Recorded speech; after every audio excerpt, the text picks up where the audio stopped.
तो भाई आपकी वो ताकत है ना।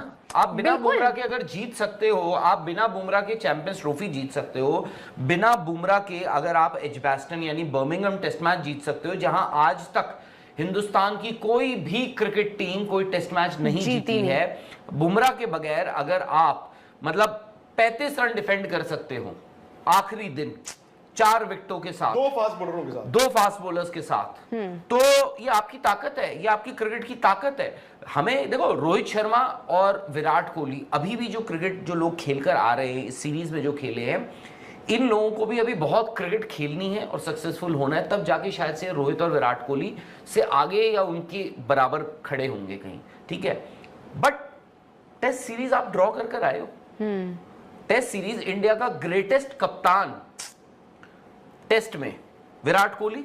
जी। विराट कोहली 2021 में 2-1 लीड कर रहे थे, बट ठीक है वो सीरीज भी आप जो मैं तो उस सीरीज को इंडिया की जीत मानता हूं। इवेंचुअली 2-2 खत्म होती है, ठीक है। तो 2-2 तो यार ये भी कर कर आ गए ना, इन्होंने कुछ तो किया होगा। तो और जो आप बात कर रहे हैं ना जसप्रीत बुमराह की, आई थिंक ये शुरू पता है कैसे हुआ। बुमराह सब कुछ ठीक ठाक चल रहा था, सब कुछ था। एक दिन ना आई थिंक क्रिक इन्फो पे एक स्टैट आया था, आई थिंक ये तीसरे टेस्ट मैच के बाद की बात है, आई थिंक न्यू बॉल वाला, न्यू बॉल और मैंने भी बोला था। टेल एंडर्स वो आया था। उसके बाद से ना आई थिंक उसके बाद फिर ये आया, पेस का भी आ गया उसी के बाद चौथे टेस्ट मैच के, कि भाई बुमराह की कितनी डिप हुई है?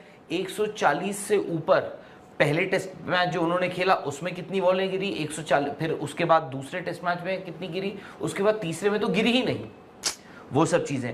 अब क्या हुआ, ये फैक्ट है, लेट्स नॉट, ये स्पेकुलेशंस नहीं है, ये किसी का की सोच नहीं है, it's a fact, it's a stat, ठीक है।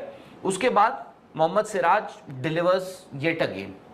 मोहम्मद सिराज यार जो मर्जी कहो, एजबास्टन टेस्ट मैच आप जीते थे, पहली पारी में उनके 5 विकेट थे जी। आकाशदीप के, दूसरी पारी में 5 विकेट थे।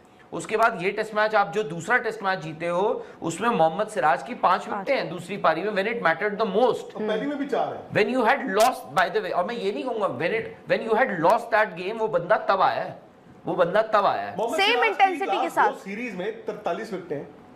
तो उन्होंने क्या किया, अब क्या हुआ है उसके बाद से मैं देख रहा हूं सडनली सोशल मीडिया जो है वो मतलब वही है कि नोबडी कैन मैच बुमराह। सही बात है, बुमराह ग्रेट बॉलर है, बुमराह हो सकता है बाय द टाइम जब वो रिटायर करेंगे हो सकता है वो ग्रेटेस्ट बन जाए, ग्रेट नहीं ग्रेटेस्ट बन जाए।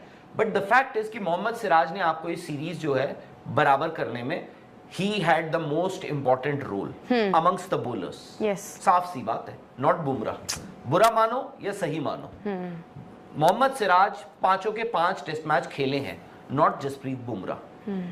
मोहम्मद सिराज आखिरी दिन, सीरीज की आखिरी दिन भी 143 की स्पीड से बॉल डाल रहे थे।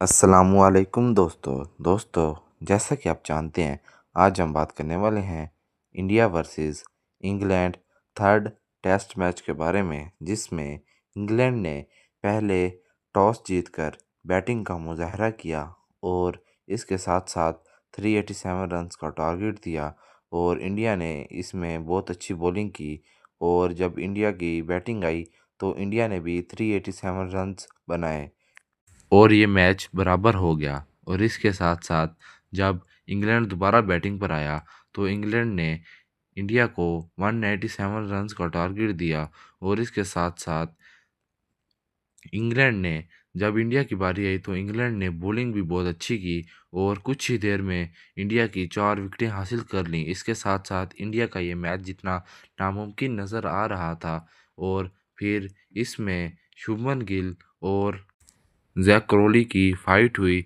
और इस मैच का पलटा ही बदल गया। अब देखना ये था कि ये मैच इंडिया जीतता है कि इंग्लैंड।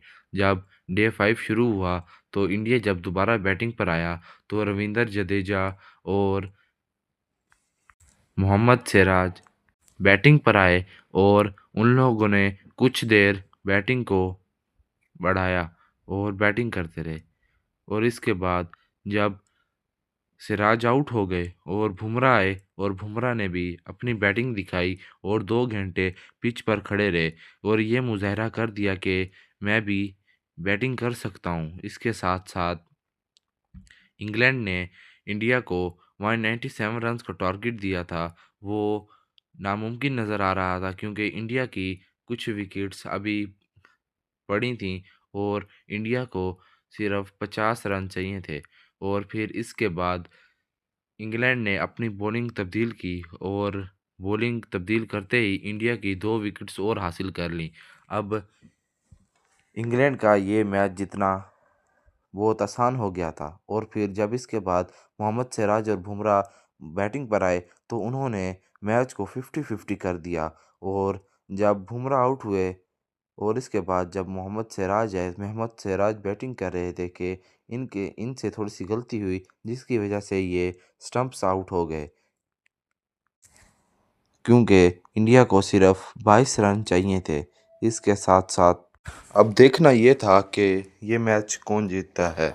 इंडिया को सिर्फ 22 रन चाहिए थे और इंडिया ऑल टीम आउट हो गया और इंग्लैंड ये मैच विन कर गया।